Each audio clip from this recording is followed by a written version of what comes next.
I wanted to teach the course about Holocaust literature because I've always been passionate about learning about the Holocaust.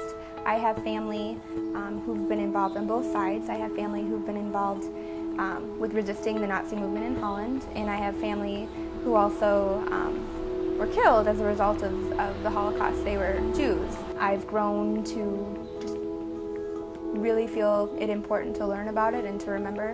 We studied not just the Holocaust, we studied different periods in the 20th century, and the one we focused mainly on was the Holocaust. We read stories from survivors, we read memoirs. We read the book Night by Elie Wiesel. We also read The Boy in the Striped Pajamas. Importantly, we look at relationships. We met several survivors. They told us their stories or their parents' stories. And inspire us to hopefully make sure this never happens again. At the end of our unit, we were thinking about the number 6 million. 6 million Jews were killed in the Holocaust, 11 million people total.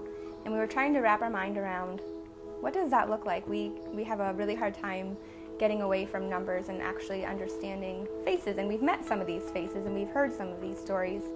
But how do we transfer that into something visual that we can remember and really grasp, or try to grasp? We had many different ideas. Someone suggested that we count 6 million Oreos, but that was kind of not super serious. Another idea was to count grains of rice. And eventually we thought stars. Stars obviously are significant in the Holocaust with a marking someone as Jewish. And we thought, what if we drew 6 million stars and tried to remember the story of every star? It started with our 20th century lit class, which was 6 students and our teacher, and we would recruit people at lunch to start helping us draw stars during class periods.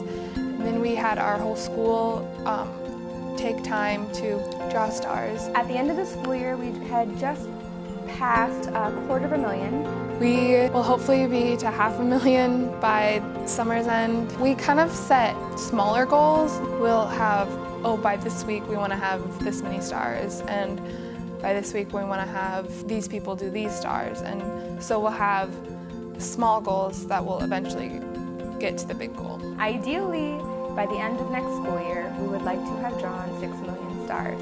We realized early on that it would take longer than we thought. There are people that even were originally in the class that are like, oh, you'll never get there. We're just saying, well, we're gonna try, and we know it might take a while, but eventually we will. I'm learning what 6 million looks like. I had my students at the end of the year, we just laid out all the stars that we had, and we walked around and it was silent, and we just tried to remember and tried to understand that this star could have been my brother, this star could have been my teacher, this could have been my girlfriend, my boyfriend, and it's a star lost. Sometimes at the end of our star drawing, we realize we drew 3,000 stars, and that's not even a fraction of what we needed to do. How many teenagers nowadays want to do a project like this? They inspire me with this project, the fact that they care enough to spend their free time and to encourage their friends to spend their free time. What we need to do to finish this project is to recruit help from people. So we've been recruiting help from our middle school campuses, from our high school students, and from anyone in the community who's been willing to help. And that would mean about 150,000 stars a week. The only way we're going to get to that point is if we have enough people on board with us working on this project. I know that if I really believe that something is wrong, I can work to try to change that. We, as a community, can make a difference if we really try, and even one person can make a difference.